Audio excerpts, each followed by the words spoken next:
Hello everyone, these SQ cameras are pretty great.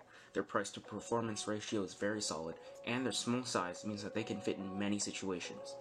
But I have found one glaring flaw with these cameras. Well, technically, it isn't really a flaw, it is a feature, but in my opinion, it is a flaw. I'm talking about the fact that all of these cameras are sensitive to infrared light. Now, for those of you who have used one of these cameras, you may notice that in the daylight, the colors produced from these cameras is all wrong. I'll show you what I mean by this.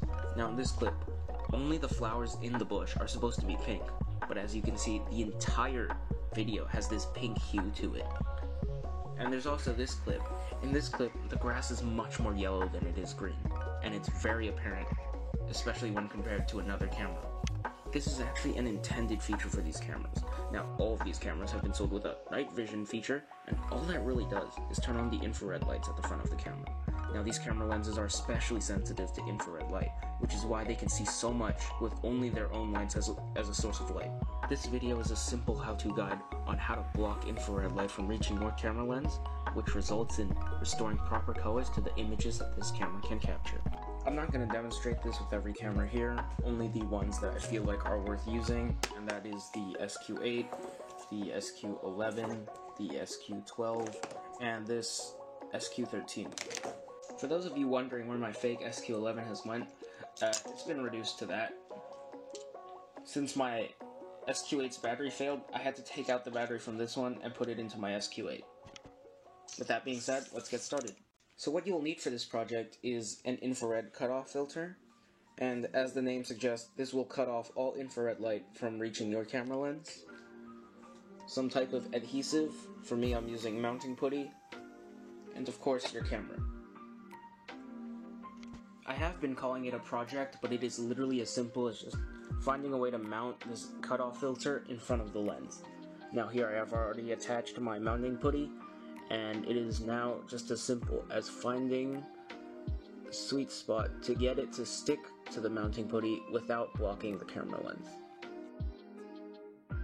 As sloppy as that is, that should work. This process is simply repeated for whichever camera that you own.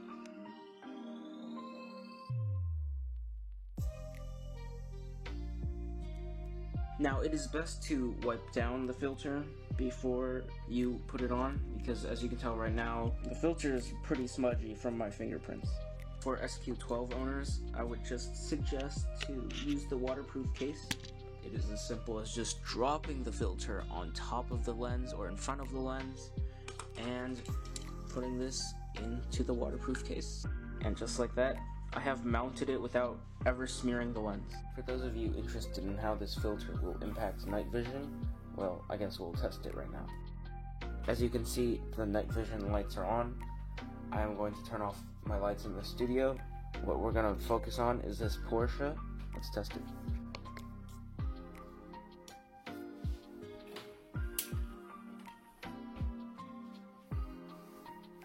As you can see, my camera can see absolutely nothing.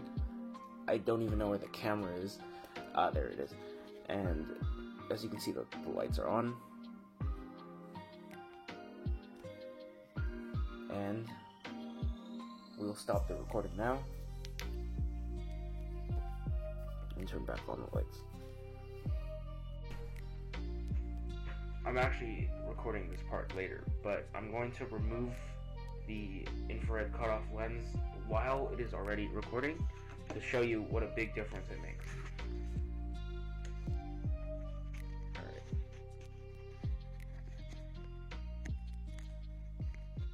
Oh, the lens is on. And that should show the difference. It's time for some sample footage of what this filter can do. Up first is this street scene where I'm using an SQ8 with and without the filter. This is the SQ8 without the filter. The most important detail to notice is that some of the leaves in the trees are red when they're all supposed to be green. This is the same scene with the filter. Notice that the formerly red leaves are now the proper green that they are supposed to be, and in my opinion, the scene is also less hazy. Here is some side-by-side video so that you get to compare for yourself. The left side is the video without the filter, and the right side is the video with the filter.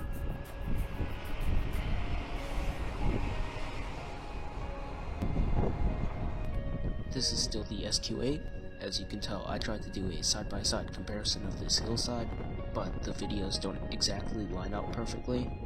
I don't know how apparent this is, but for me, the side with the filter is actually more blurry than the side without the filter, and I think that's because I accidentally smudged the filter when putting it on.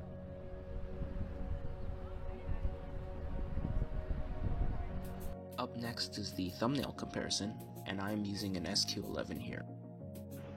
Again, notice that the colors are more accurate when the filter is applied. In my opinion, the video with the filter is less hazy than the video without the filter.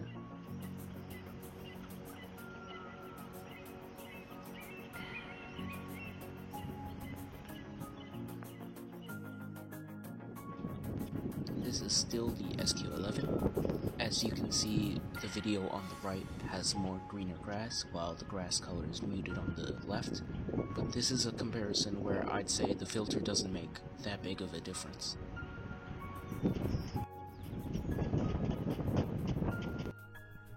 Up next is the SQ12 comparison, and this is an example of how the filter can help a lot.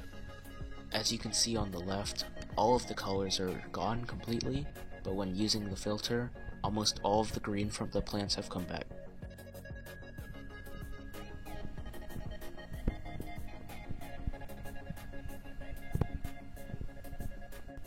Again, this is still the SQ12, and all the previous points I have made still apply.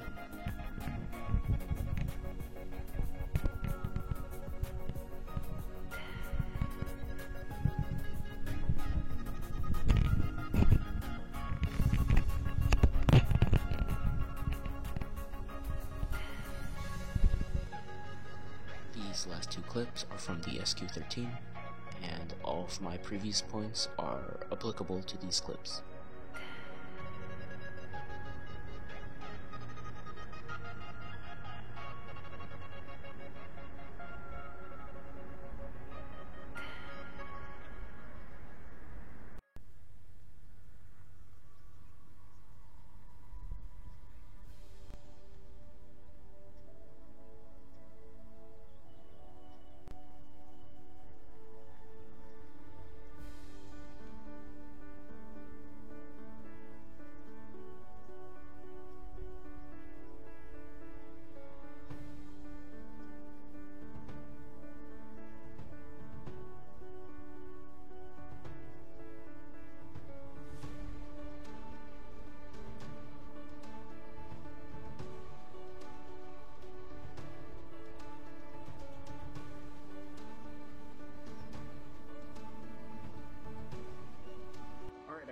Now that I've shown you the advantages of using one of these infrared lenses, it's time to talk about the issues that come up.